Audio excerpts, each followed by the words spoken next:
Hello friends, welcome to our channel. Friends, ஒரு cup கோதுமை மாவு இருந்தா போதுங்க. ரொம்ப அருமையான ஒரு ஸ்நாக்ஸை குறைவான டைம்ல நம்ம வீட்லயே ரெடி பண்ணிடலாம். நம்ம சேனலுக்கு புதுசா இருந்தீங்கன்னா மறக்காம சப்ஸ்கிரைப் பண்ணுங்க. அப்படியே பக்கத்துல இருக்க பெல் ஐகானையும் கிளிக் பண்ணிடுங்க. இன்னைக்கு நான் வந்துட்டு இந்த கப்ல ஒரு கப் கோதுமை மாவு நல்லா சலிச்சு எடுத்திருக்கேங்க. நம்ம எடுத்திருக்க கோதுமை மாவை ஒரு பாத்திரத்துல சேர்த்துட்டு கூடவே வந்துட்டு ஒரு பெரிய வெங்காயம் நீல நீளமா கட் பண்ணி சேர்த்துக்கோங்க. அது கூடவே ஒரு ஸ்பூன் வந்துட்டு இஞ்சி பூண்டு பேஸ்ட், கருவேப்பிலை சிறிதளவு நறுக்கியதா சேர்த்துக்கலாம். கூடவே வந்துட்டு மல்லித்தலை கொஞ்சமா சேர்த்துக்கோங்க. சோம்பு வந்துட்டு அரை ஸ்பூன் சேர்த்துக்கலாங்க. மிளகாய் தூள் ஒரு ஸ்பூன் சேர்த்துக்கோங்க. கூடவே வந்துட்டு அரிசி மாவு 3 ஸ்பூன் சேர்த்துக்கலாங்க.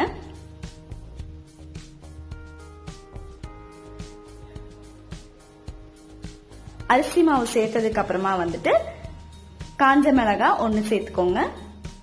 அது கூடவே வந்துட்டு 2 பச்சை மிளகாய லேசா தட்டி உள்ள சேர்த்துக்கோங்க. தேவையான அளவு உப்பு சேர்த்துக்கலாங்க. இப்ப தண்ணி எதுவும் சேர்க்காம இத ஃபர்ஸ்ட் இந்த மாதிரி நல்லா கலந்து விட்டுக்கோங்க.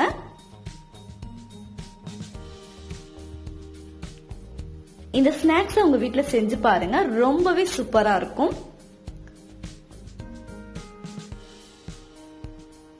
நமக்கு கடைகள்ல பேக்கரிஸ்ல எல்லாம் கிடைக்கிற மாதிரி அதே டேஸ்ட்லயே இருக்குங்க. இந்த மாதிரி நல்லா கலந்து விட்டதுக்கு அப்புறமா வந்துட்டு லைட்டா தண்ணி தெளிச்சு விட்டு பிசைஞ்சுக்கலாங்க. நமக்கு ரொம்ப தண்ணி தேவைப்படாது, அதனால அப்படியே லைட்டா தெளிச்சு மட்டும் விட்டுட்டு நல்லா இதை பிசைஞ்சுக்கோங்க.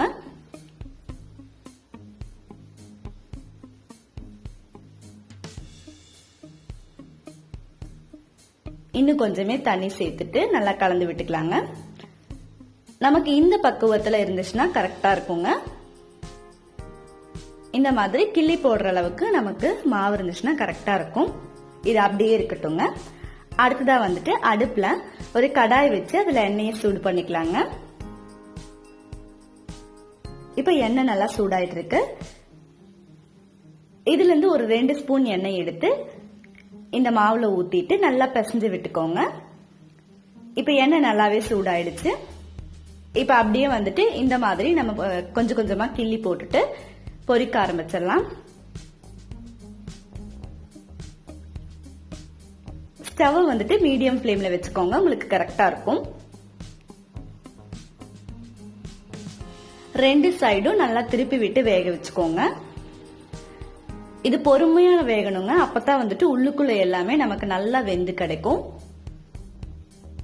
அதனால நல்லா பொறுமையா வேக வச்சுக்கோங்க. 2 சைடும் இந்த மாதிரி திருப்பி போட்டுக்கோங்க.